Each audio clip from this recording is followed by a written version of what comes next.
This video considers the assets and the asset efficiency of the organization. To do that, we look at the balance sheet, and we'll go back to JB Hi-Fi's balance sheet. We're going to be looking at two elements of the assets.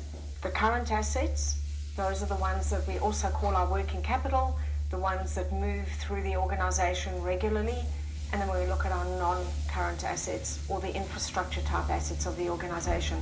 And we evaluate those for two different types of information. So let's go to the balance sheet of JB Hi-Fi. Here we've got JB Hi-Fi's balance sheet. I'm only displaying the asset section because that's our focus when we look at our asset efficiency at this point.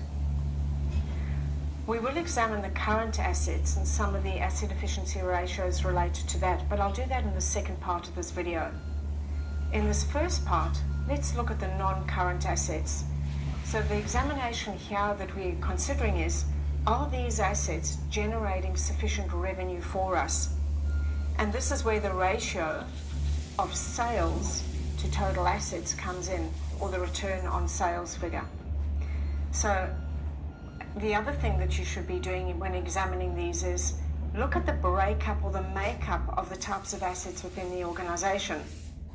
And to do that, we look and we see that the largest asset that JB Hi-Fi has is the intangible asset. We did look at this when we examined the balance sheet back in topic 2, but let's just recap over here.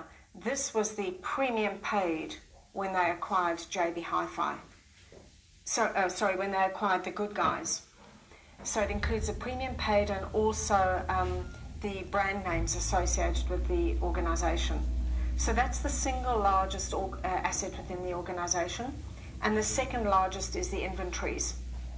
That gives us a feel for the composition of what's going on in the organization.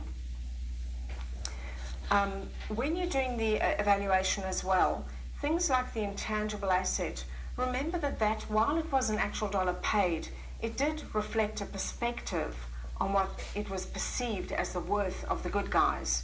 And therefore, some subjectivity would have gone into that value. Let's turn our attention to the short-term assets. And this is where we do two key ratios or two key evaluations. One, examining the trade receivables and see how quickly they are being collected. And the other looks at the inventory and sees how quickly that's being sold. In other words, how long goods stay on the shelves before they move. And going back to the trade receivables, how long it takes for customers to pay us once the sale has been made. Your text will have calculated the ratios for 2015 and 2014. So what I've done is done the calculations for these figures, 2018, 2017. We can get a sense of comparison and start to build a trend. So looking at the asset efficiency, and here just focusing on our current assets, in particular our receivables, money owing from customers, and focusing on our inventory, in other words, the goods that we've got available for sale. If we look at our receivables ratio, we take the receivables figure from the balance sheet and we divide that by the revenue figure that we're going to see on the income statement. Times that by 365 and we'll get a number of days. When we do that calculation for 2018, the receivables, in other words, money owing from customers as at balance sheet date, divided by the sales made over the whole of the year, the 6854, we see that it's taking on average 10.8 days for customers to pay from date of sale. If we look at 2000 figures and follow the same process, the receivables divided by the sales times by the number of days in the year, and we end up with 12.6 days. Going back to 2015 and 14, your figures that you'll be able to correlate back to your textbook, 8 days and 7 days. Now these are all very quick ratios. We can see that they're collecting quite quickly. In your own organizations, you could compare this to your credit terms. So if you give your customers 30 days and they were paying in this kind of time, you would know that your collection is really quick. So good, strong figures. Remember when we did the liquidity analysis, the result was very low. JB Hi-Fi showed low liquidity. However, what we do see is that payments are being collected quickly.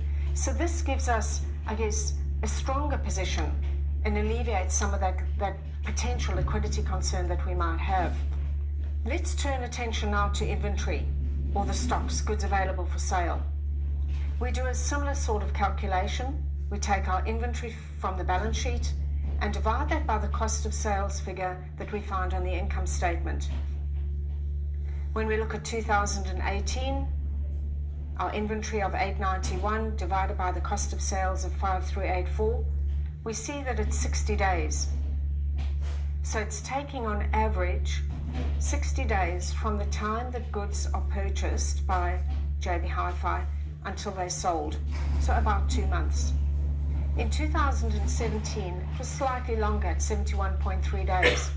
In fact, that is quite a substantial improvement. So if you're evaluating an organization and it drops 11 days or 11.3 days off the time, this is the average time that inventory takes to sell, it would indicate that there's been either improved stocking, so items that move more quickly that customers prefer, not holding goods that are slow moving, so good inventory management practices happening there.